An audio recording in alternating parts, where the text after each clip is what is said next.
Buenas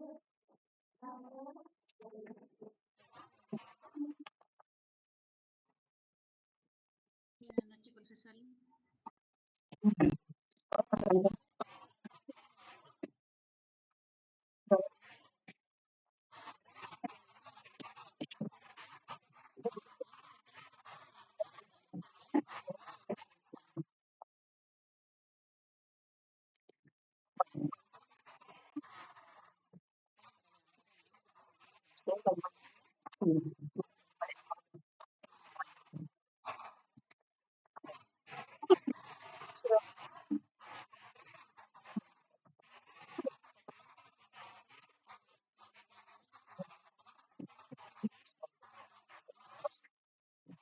La sociedad, que toda la ciudadanía tiene que jugar un rol importante dentro de lo que es ese control de la gestión pública.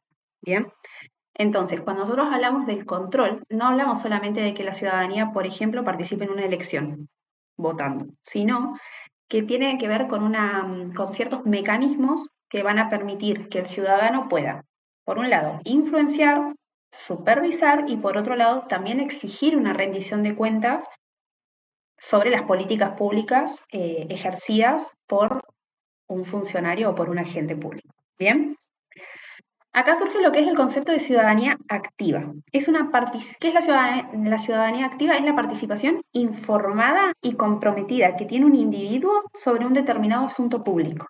Bien, no solamente, como dije recién, es el acto de votar, bien, sino que es una serie de prácticas que va desde participar en un debate hasta fiscalizar una gestión pública. Entonces, esta ciudadanía activa lo que permite es que cualquier individuo contribuya en la implementación, en la construcción o en la evaluación de una determinada política pública. Citamos a Habermas, que en su obra establece que el concepto de democracia deliberativa, que la define o sea, la sustenta, mejor dicho, en el intercambio que hay de ideas y en la participación activa que tiene un ciudadano en un proceso político.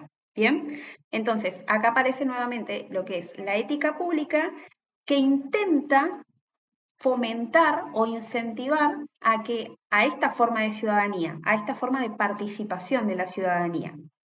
Entonces, intentando que no solamente el ciudadano reciba o esté al tanto de las políticas que se implementan, sino también que lleven a cabo un control, mejor dicho, al poder estatal.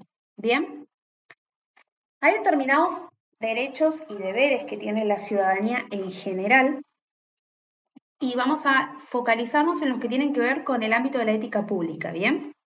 Por ejemplo, un derecho que tiene la ciudadanía es estar informados sobre la gestión pública y también tienen la responsabilidad de contribuir al bienestar social o al bienestar común o al interés colectivo. Bien, acá, bueno, hacemos una mención especial a lo que es el derecho a la información pública, que lo receptamos dentro de la Ley de Acceso a la Información Pública, la Ley 27.275, que, en resumidas cuentas, lo que establece es que cualquier persona tiene el derecho a solicitar información sobre la gestión. Bien, y esto lo que hace es fomentar los principios básicos de la ética pública, que son la transparencia y la rendición de cuentas. Ahora bien, cuando hablamos de los deberes de los ciudadanos, no solamente tenemos la contraposición con el derecho a informarse, sino también el deber de participar en la vigilancia o en el control de lo que es un acto de gobierno o de lo que es una política pública. Bien, entonces, hablamos de que hay un compromiso que se llama cívico, que implica que el ciudadano no solamente exige transparencia, sino también tiene la obligación de involucrarse en la gestión. Bien, hay determinados mecanismos de control ciudadano. Bien, mediante estos, la ciudadanía ejerce un control sobre la gestión y se asegura que el poder del Estado sea utilizado de una manera ética y en beneficio de la sociedad, dejando de lado cualquier tipo de interés personal, bien o privado. Dentro de los mecanismos podemos mencionar, por ejemplo, las audiencias públicas y las consultas populares. Las audiencias públicas, consultas populares o lo que también se llama plebiscitos, son formas que hay directas de influenciar a las decisiones gubernamentales. Entonces, en una audiencia pública lo que se permite es que el ciudadano pueda expresar una opinión, aporte ideas, aporte argumentos sobre proyectos de ley, por ejemplo, en base a determinadas políticas. Bien, por otro lado, otro mecanismo, bueno, es el acceso a la información pública, que es fundamental para lo que es el principio de la transparencia, de la ética.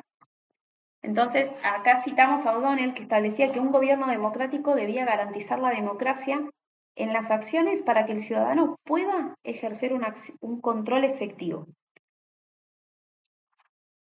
Después tenemos lo que son las organizaciones civiles y los grupos de presión.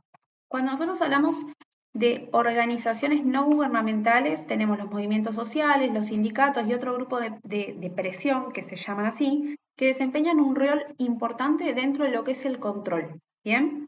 ¿Por qué? Porque actúan como mediadores entre lo que son los ciudadanos y el Estado. Y así se pueden dar las denuncias a ciertas irregularidades o proponer cambios, proponer modificaciones. Entonces, en estos grupos es cuando aparece lo que es la ética pública, cuando se ejerce el derecho a participar. ¿Bien? Cuando nosotros hablamos de lo que es la participación ciudadana, la participación activa, la transparencia, también hay ciertos desafíos que nuestro país se encuentra cursando para el control de la ciudadanía, o sea, para el control que ejerce la ciudadanía sobre la gestión pública, ¿no? Por ejemplo, muchas veces todos estos mecanismos que yo les acabo de mencionar son limitados, ¿bien? O porque no se implementan adecuadamente, o porque hay desinformación, o porque hay manipulación dentro de la opinión pública. Entonces, esto genera un obstáculo al control, ¿bien?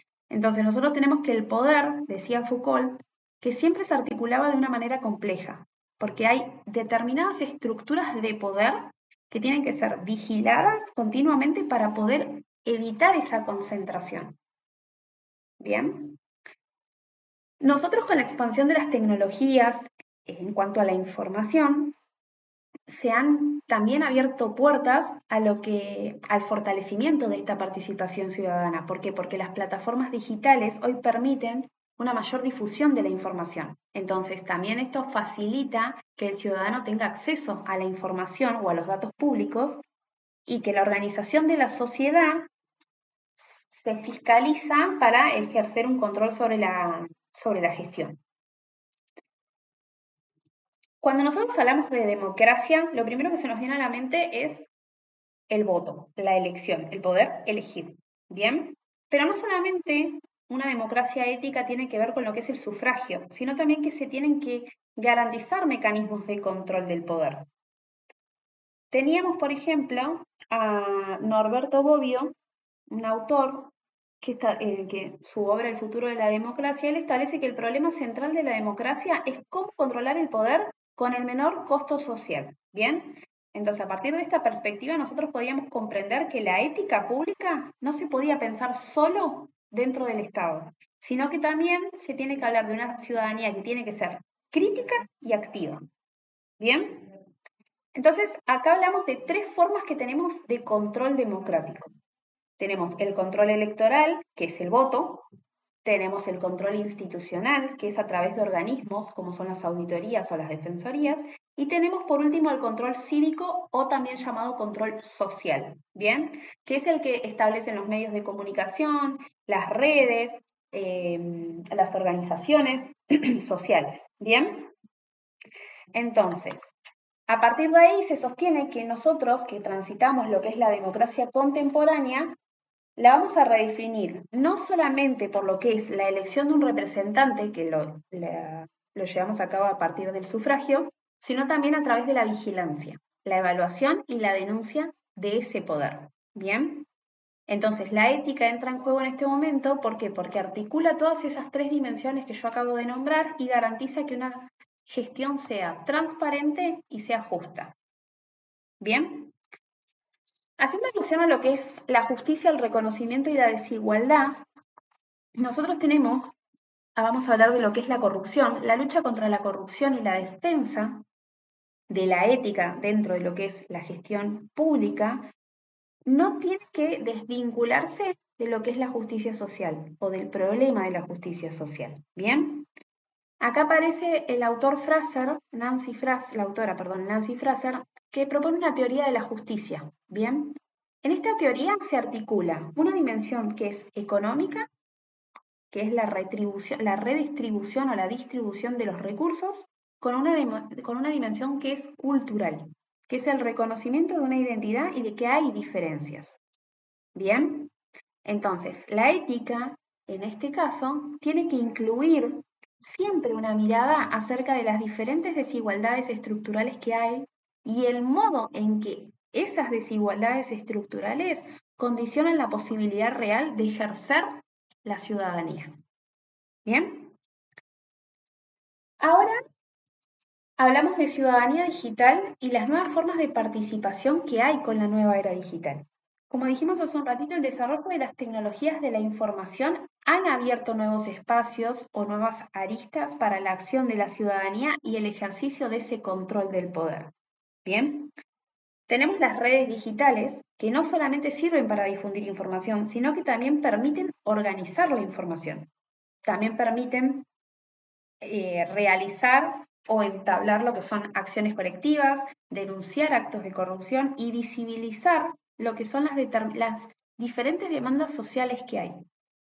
Entonces, por eso es que lo que se denomina la tecnopolítica se convierte en una herramienta ética para poder fortalecer lo que es la vigilancia realizada por la ciudadanía.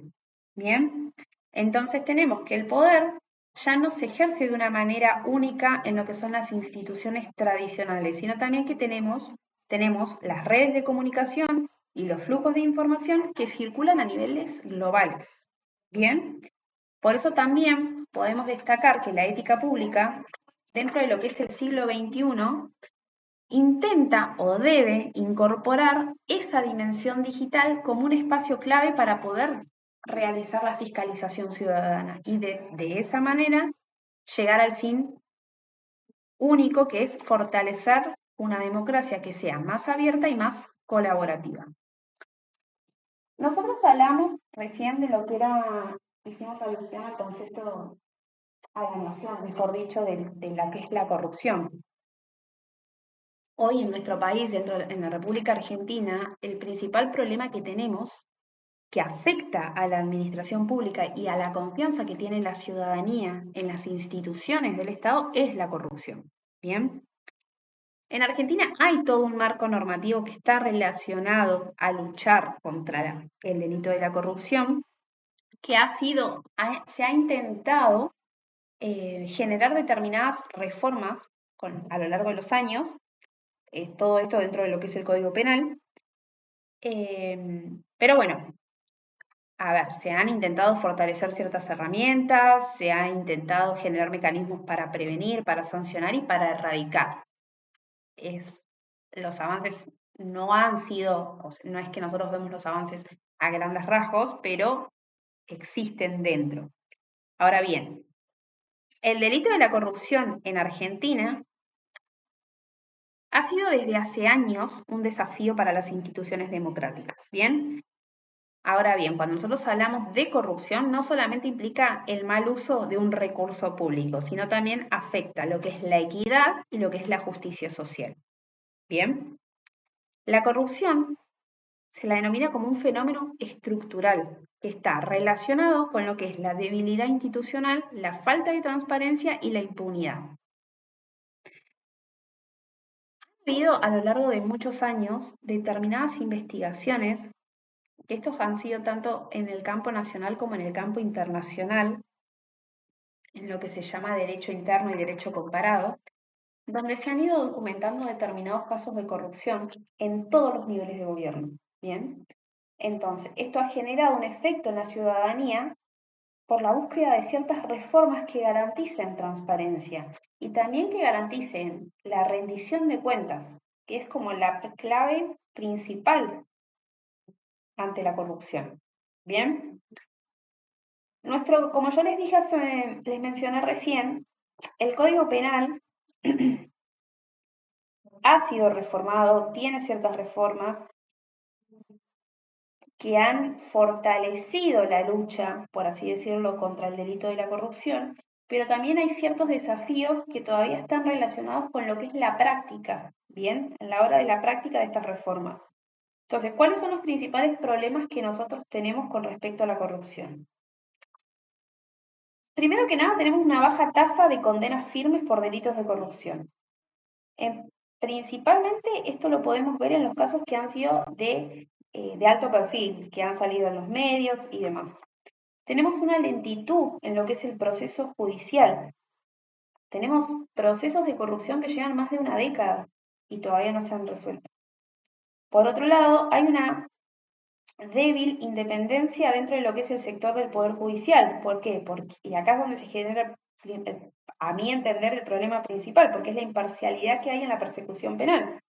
Nosotros sabemos que el Poder Judicial, en cualquier ámbito, ya sea nacional, provincial, debe ser totalmente independiente al poder político de turno, es decir, al Ejecutivo y al Legislativo. Muchas veces no se da en nuestro país esa independencia. ¿Por qué? Porque no hay una total imparcialidad de los jueces a la hora de realizar lo que es la persecución.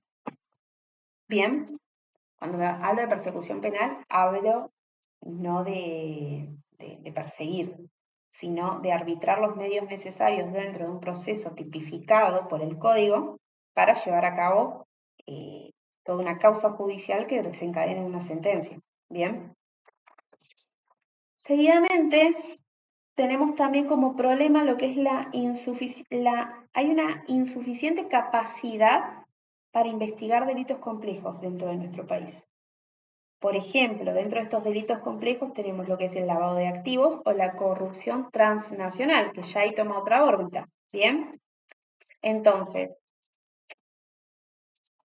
lo que uno intenta a través del proceso que lucha contra la corrupción es poder recuperar los aportes. ¿Bien? Entonces, se sostiene que si no tenemos condiciones institucionales que sean estables, mientras no haya una voluntad política real y tampoco haya una ciudadanía activa, las leyes, vos podés crear un montón de leyes, podés reformar el código, pero van a ser siempre simplemente meras declaraciones formales. Entonces, ¿qué significa esto? Que el derecho penal solo no alcanza, sino que tiene que haber una política integral de fortalecimiento democrático. Bien, ahora vamos a hablar de ciertas reformas claves que tuvo el Código Penal. Dentro de lo que es el delito de la corrupción, han habido, como les dije hace un rato, avances importantes en lo que es intentar adecuar el ordenamiento jurídico a los estándares internacionales y a las demandas sociales. Todas estas transformaciones que se han dado tienen que ser siempre analizadas desde una mirada más crítica, ¿bien? Que contemple no solamente lo que es la implementación efectiva, sino también los obstáculos y desafíos que hay, como también los debates actuales, ¿bien? Cuando recién les mencionaba que también en nuestro ordenamiento jurídico nacional o interno se ha tenido que adaptar a ciertos estándares internacionales, esto tiene que ver con los compromisos que asumió el Estado argentino en el plano internacional. Por ejemplo, dentro de los más importantes instrumentos internacionales que se destacan, tenemos la Convención Interamericana contra la Corrupción, que parte de la OEA, de la Organización de los Estados Americanos, tenemos la Convención de las Naciones Unidas contra la Corrupción y tenemos el Grupo de Acción Financiera Internacional. Estos acuerdos, estos tres acuerdos que yo les mencioné, han exigido que todos los estados que han ratificado tengan que desarrollar marcos normativos que incluyan una sanción penal de la corrupción o a la corrupción, ¿bien? También tienen que establecer la responsabilidad de las personas jurídicas, la protección la protección que tiene que haber hacia la persona que realiza una denuncia y los mecanismos que hayan encontrado un sustento en poder prevenir y generar transparencia. Entonces, el Código Penal argentino sí ha sido modificado para mejorar este delito o esta lucha contra la corrupción, se ha adaptado a los estándares internacionales y también ha respondido ciertas demandas de la ciudadanía. Ahora bien, dentro de las reformas más importantes que tiene nuestro Código Penal, es el caso de la Ley 25.188, que es la Ley de Protección de Denunciantes y Colaboradores en Investigaciones de Corrupción. Es una de las primeras reformas que tiene nuestro código en materia de corrupción y establece lo que es la famosa figura del arrepentido o el colaborador en las investigaciones. Entonces, esta ley lo que ha permitido es que cualquier persona que haya estado involucrada en un hecho de corrupción va a poder reducir su pena o su condena si colabora con la justicia, lo cual ha generado un cierto incentivo al esclarecimiento de ciertos hechos delictivos complejos. Otra reforma, tenemos la ley 27.401, que es la ley de responsabilidad penal para las personas jurídicas. Esta se sancionó en el año 2017 y introduce el cambio fundamental de poder incorporar una responsabilidad penal a las personas jurídicas. Cuando nosotros hablamos de personas jurídicas, hacemos alusión a empresas y a organizaciones que han cometido delitos de corrupción.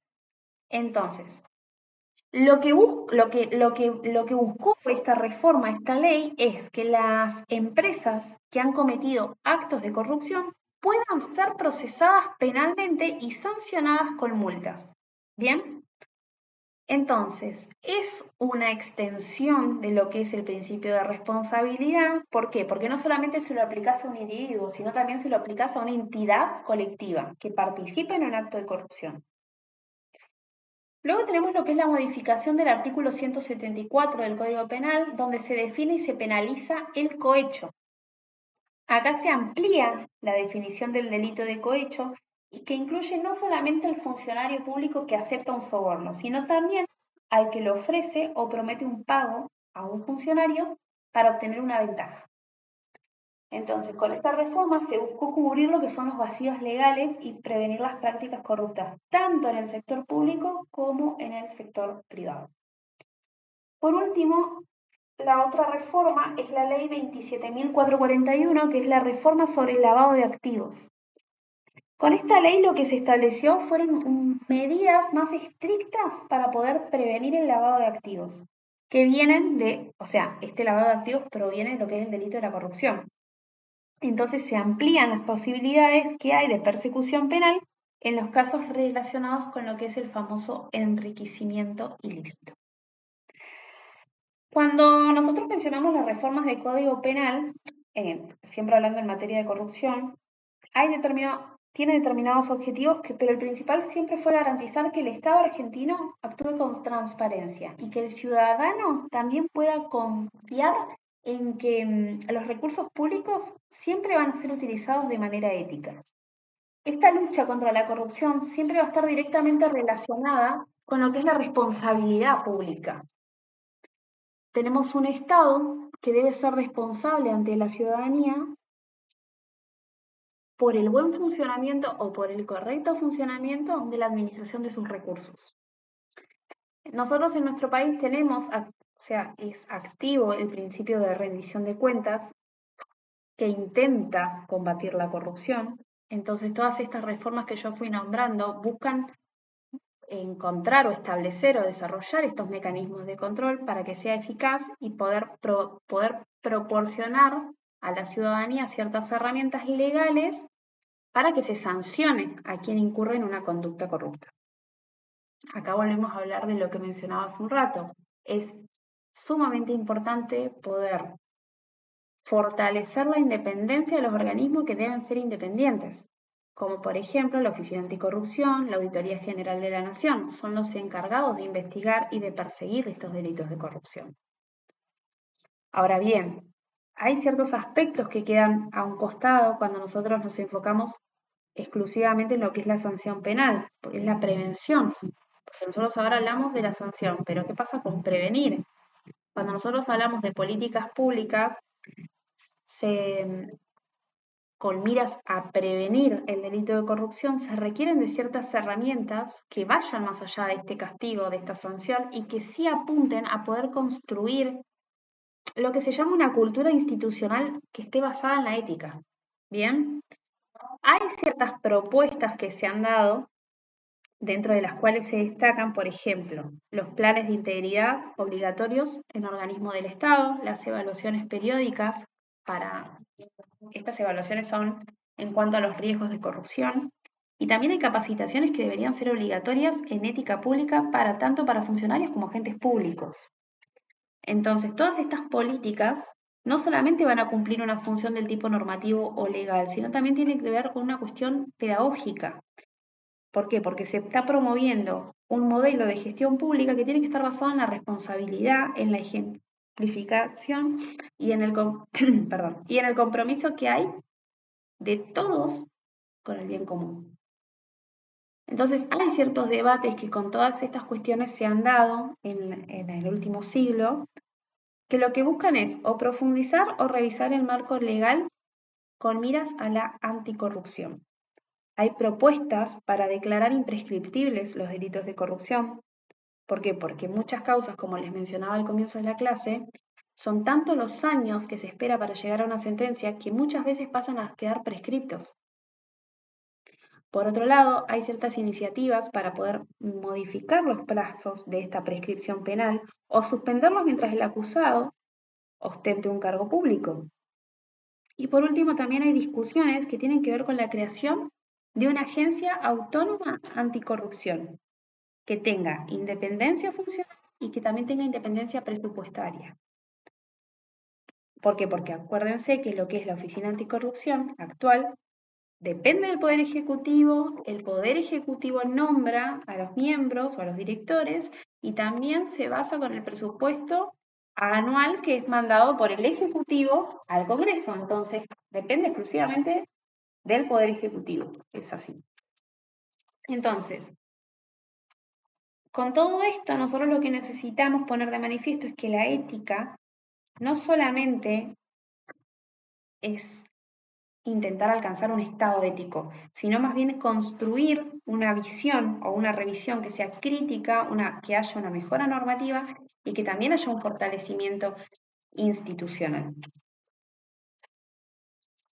Como hemos mencionado a lo largo de todo el espacio curricular, la ética no es solamente un conjunto de normas que van a regular una determinada conducta de un funcionario, sino también es un principio fundamental que tiene que relacionar lo que es la actividad del Estado con la ciudadanía. Entonces, todas estas reformas que fuimos viendo hoy muestran cierto rasgo de esfuerzo por consolidar un sistema más democrático, más transparente, más responsable, pero también muestra que hay una lucha interna por una gestión pública que sea ética. Y esto termina siendo un desafío que es constante y multidimensional. Nosotros tenemos lo que es el control social, la participación activa, la transparencia, que los vemos siempre, los tenemos que tener siempre claros como pilares fundamentales de un Estado democrático saludable. Pero también tienen que ser acompañados por ciertas transformaciones a nivel cultural e institucional. Que la corrupción es un fenómeno estructural, sí, nos quedó claro, pero también requiere un enfoque preventivo, porque tanto para el que sanciona como para cada uno de los ciudadanos, que también desempeñan un papel clave dentro de lo que es toda la acción tipificada de corrupción. La ética, la ética pública no solamente tiene que tomar como base lo que son los actores del Estado, sino también tiene que haber un compromiso activo de la sociedad en esta vigilancia y en esta exigencia que debe tener la sociedad hacia sus funcionarios de lo que es la rendición de cuentas. Entonces, para finalizar, que es lo que pongo en el último párrafo, tenemos que la responsabilidad ética no puede reducirse a un marco legal, ¿bien? Tiene que ser una práctica cotidiana. O sea, no solamente nos importa que esté, no nos debería importar que esté escrita en una ley, en una reforma, o en un código, sino más bien poder generar esa práctica cotidiana que permita ver cómo nuestras acciones o las decisiones o los intereses que tenemos impactan en el bienestar común.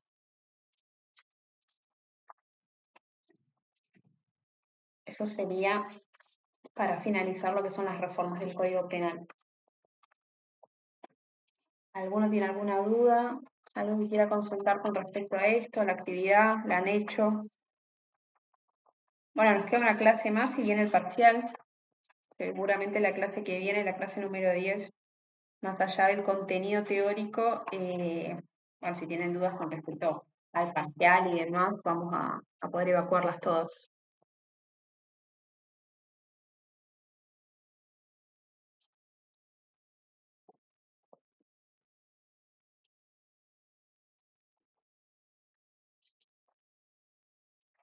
Profe, le consulto, ¿el parcial sería la segunda semana de junio, más o menos? A ver si me das 2 segundos, me voy a fijar en la hoja de ruta porque ahora no recuerdo muy bien cómo había quedado. Dame 2 segundos. Profe, y entran todas las clases, la actividad obligatoria. Todo el programa, todo lo que vimos de la clase 1 hasta la clase número 10. El mecanismo seguramente va a ser el mismo, van a ser obviamente más preguntas, pero va a ser más o menos el mismo mecanismo, capaz que una o dos a desarrollar, pero todavía no lo armé realmente. Profesora, perdón, ¿es por la plataforma o es oral? No, es por la plataforma. Como hacen las actividades evaluativas obligatorias, va a ser de la misma manera, Sí. solamente que, bueno, como les decía recién, va a ser más, van a tener un poco más de tiempo, van a hacer muchas más preguntas, porque encuadra todo lo que es el programa completo. Ah, genial. Nosotros tenemos el 11, hasta ahora sabemos que tenemos el 11 y la de comunicación, el final el parcial de comunicación. Ah, bueno, sí, seguramente el coordinador, bueno, eso lo tiene al tanto, y ahí veremos cuando, apenas él me diga la fecha de ética, yo se los comunico mediante aviso. Genial, muchas gracias. Profe, le hago la última consulta. Sí, El que no entregó la actividad oral obligatoria, que fue por una cuestión de tiempo, ¿cuándo sería compensatorio? Después del parcial, ¿no es cierto? se va a tomar en la etapa, en la semana siguiente de los recuperatorios. Ahí está Ok, profe, gracias. la fecha y demás, la consigna y demás, también los voy a mantener al tanto. Todo esto la semana que viene seguramente, les voy a avisar.